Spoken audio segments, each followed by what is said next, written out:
Today is a big day in the life of a rapper by the name of Tory Lanez. Tory Lanez recently was convicted of shooting another rapper, a female rapper by the name of Megan Thee Stallion. There's a part of this story that I think is really interesting. I actually have been paying attention to it for a good while it was really kind of buzzing in the news. Today, Tory Lanez is going to be sentenced on this conviction, and I want to get into an aspect of this story that I think is really important.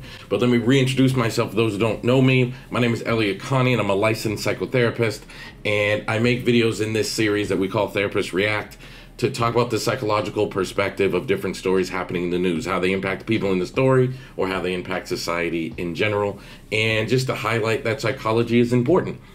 And in this story, and I'm not going to go over the whole backstory of what happened, but Tory Lanez and Meg Thee Stallion were in a car having an argument. There's some debate about what the topic of the argument was, but most people say the topic of the argument was Tory Lanez. He was dating Meg Thee Stallion, but also was trying to date one of her friends, and an argument ensued. And then Tory Lanez had a gun, and he was shooting the gun towards her feet, like to scare her, and a bullet hit her foot, and she was shot in the foot. Tory Lanez said he did not do it, but he has now been convicted of doing this crime. It's no longer alleged. He has been convicted, and today he gets sentenced. The prosecutors are asking for 13 years in prison, and not sure how much time he's going to get, but he'll be sentenced today. But the part I actually want to talk about is victim bashing and victim shaming. Ever since Meg Thee Stallion was a part of this story, I want to say made this accusation, but I'm actually not sure that she's the one who made the accusation. But ever since the arrest of Tory Lanez and her testifying, people have been really bashing Meg Thee Stallion, saying that this was her fault and it's not true. And she has been really open and honest and transparent online about the impact of this. In fact, saying just yesterday that ever since the shooting, she hasn't had a single day of peace.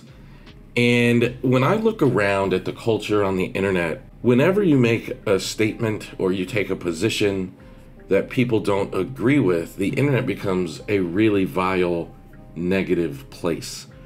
I've made a few videos that have gone viral and I've gotten some attention, and I can't believe some of the things that people say in the comment section. Like, it just shocks me, utterly blows me away at some of the stuff that people say in the comment section. And I can see 100% in my little corner of the internet how someone could feel the absence of peace. I can't imagine what Meg Thee Stallion experiences every time she looks at her phone and the notifications and the things that people are saying.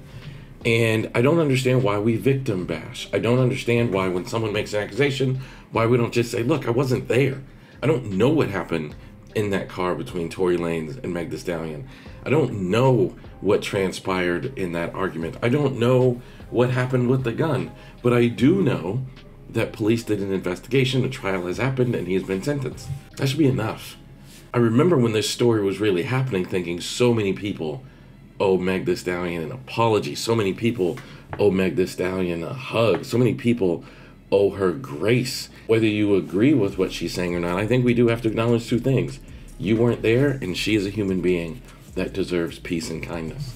I wish this world was a world of more peace, kindness, and love. I wish that the internet was a place where we could shine and be our best. I've accepted that it's not. I mean, it's just not. For whatever reason, it's just not. But this story, I think, highlights the worst of us. This story, I think, highlights us at our absolute worst, not at our very best. And we need to do something about that. So as these stories unfold, I want to encourage you to remember that these are human beings in this story. Megan Thee Stallion is a rapper, but Megan Pete is a human being. Megan Pete was shot in the foot, and Megan Pete has to live with that every single day. Megan Pete is a real name. She has to live with that every single day. Let's not make her have to live with the internet coming after her because we don't think that she's telling the truth. Because you don't know. Or because we really like Tory Lanez. In spite of you liking him, he could still have pulled that trigger and caused this young woman harm. So let's remember, Megan Thee Stallion is someone who entertains us.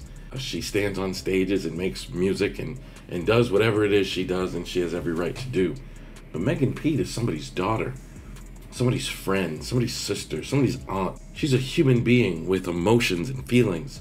I couldn't believe when I saw that story how much victim bashing there was. I don't understand victim bashing. If someone makes a claim, in particularly a woman, in particularly overt minorities, it's really easy to not take them seriously. It's really easy to discredit them or find them discreditable. But let's not do that. And I want everybody just to step up and be a society that we can be proud of. And this is not a moment where I think we can be proud. So please leave your comments below. What stands out to you about this story? I'd love to hear from you. Please subscribe to my YouTube channel, like this video, share this video, follow me on social media. See you in the next video.